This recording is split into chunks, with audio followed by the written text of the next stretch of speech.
코인우먼입니다. 오늘은 1월 18일 수요일입니다. 오늘은 CBDC에 기대를 해볼 만한 기사들이 좀 나오고 있습니다. CBDC에 대한 기대는 결국 이 CBDC 통화들의 브릿징 통화 역할을 누가 할 것인가에 대한 기대 때문에 리플 XRP 홀더분들이 늘 관심 있게 보시는 부분입니다. IBM 컨설팅의 수석 파트너는 한 인터뷰를 통해서 CBDC가 돈의 미래다. 금 혹은 미국 달러에 고정된 스테이블 코인은 CBDC가 시장에 출시될 때까지 임시 방편으로 사용될 것이라고 말했습니다.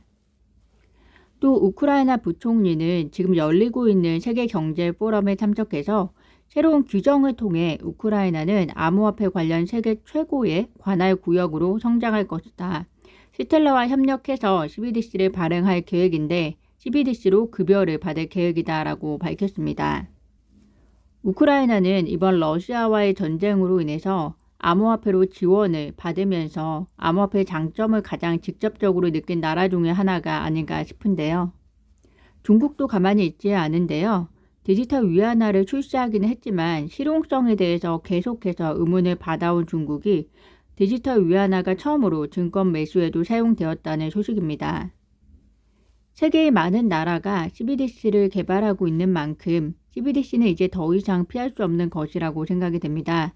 그래서 우리는 더 중요하게 생각하는 것이 이 나라별 CBDC를 브릿징해줄 통화가 무엇이 될 것이냐인데 이 질문에 대해서 원하는 우리의 답이 결국 우리가 계속해서 리플 XRP에 대해서 기대하고 있는 이유 중에 하나이기도 합니다.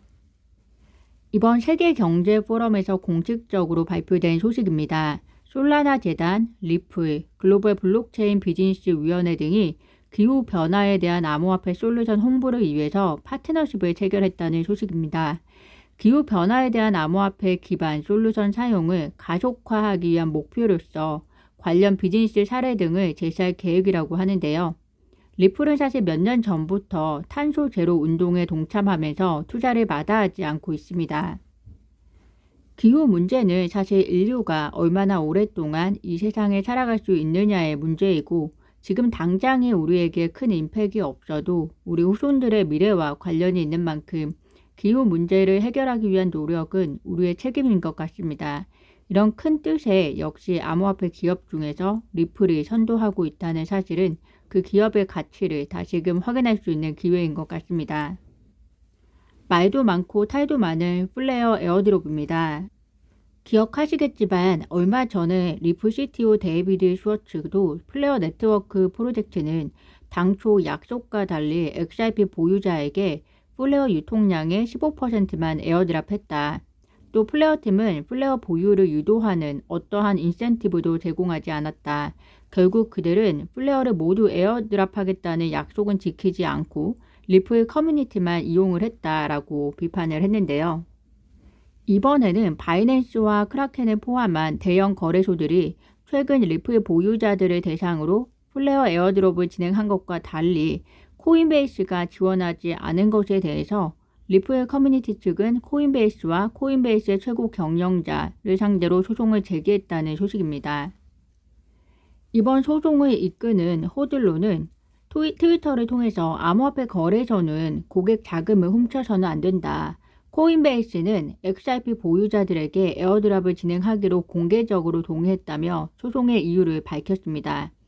화장실 들어갈 때와 나올 때 마음이 다른 것인지 플레어 네트워크 프로젝트도 그렇고 코인베이스는 왜 약속을 이행하지 않는 것인지 리플 보유자들이 지금은 권리를 스스로 잘 챙겨야 하는 시기인 것 같습니다. 어제도 잠깐 언급드리긴 했었습니다. 지금 현재 스위스에서 세계경제 포럼이 진행이 되고 있습니다. 앞에서 말씀드린 CBDC에 대한 언급도 사실 일부는 이번 세계경제 포럼에서 다루어진 내용이기도 한데요.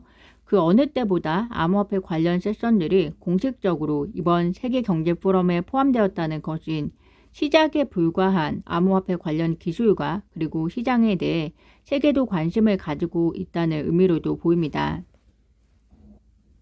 이번 세계경제 포럼은 블록체인 및 디지털 자산 관련 회사가 오직 2군데 참여하는데요.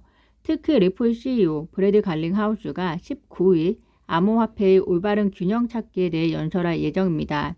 이번 브래드 갈링하우스의 연설은 미국에서의 법적 소송에도 불구하고 블록체인 회사로서 리플의 글로벌 인지도와 영향력을 설명해주는 좋은 사례라고 외신은 평가하고 있다고 합니다.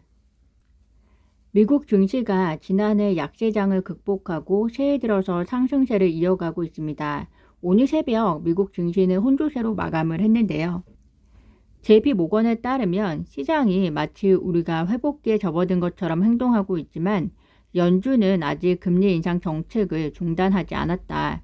연준의 추가 금리 인상을 둘러싼 불확실성이 증시 투자 심리를 위축시킬 것이기 때문에 연초 미국 증시 상승세가 신기루에 불과하다라고 이야기를 했습니다. 그러면서 회복기는 연준이 금리 인하에 나선 이후에야 찾아올 것이라고 밝혔습니다. 과거의 역사를 보면 회복기는 연준이 금리 인하에 나선 이후지만 과거와 달리 현재를 사는 사람들은 경기 사이클에 대한 많은 학습이 있었고 또 과거와 달리 경제에 대해서 훨씬 관심이 많아졌기 때문에 저는 결코 회복기가 금리 인하 이후라고 생각하지는 않습니다. 물론 지금 회복기라고 말하기는 어렵지만 올해는 회복을 위한 준비 시기가 될 것이고 금리 인하 직전이 본격적으로 회복이 시작되는 시기라고 보는데요. 그 시점이 언제인지 정확히 누구도 알 수 없지만 완벽히 맞추겠다는 욕심을 버리고 공부를 열심히 한다면 그래도 흐름에 타서 투자를 하실 수 있는 기회가 되지 않을까 생각이 듭니다. 현재 거시경제의 암호화폐 시장이 영향을 받다 보니 암호화폐도 언제 제대로 성장할 것인가 라는 보고서도 많이 발표가 되고 있습니다. 월가의 금융투자회사 번스타인이 보고서를 발표하기를 아직까지 암호화폐를 투자하지 않은 기관 투자자에게는 올해는 암호화폐에 진입하기 가장 좋은 해가 될 것이라고 평가를 했습니다. 지금까지 암호화폐 시장은 개인 투자자 그리고 해외 규제에 의해 주도가 되었지만 향후 기관 투자자에 의해서 성장이 주도될 것으로 기대가 되고 이와 함께 암호화폐 시장 규모가 2023년 250억 달러에서 2033년 4천억 달러로 16배 증가할 것으로 내다보고 있습니다. 10년 뒤에 우리가 투자하는 암호화폐와 그리고 가상자산 시장은 어떤 모습일까요? 구독자분들께서도 한번 생각해 보시는 시간이 되시기를 바라며 오늘 영상 마무리하겠습니다. 오늘도 영상 시청 진심으로 감사드리고요. 구독과 좋아요, 알림 설정은 코인우먼에게 큰 힘이 됩니다. 감사합니다.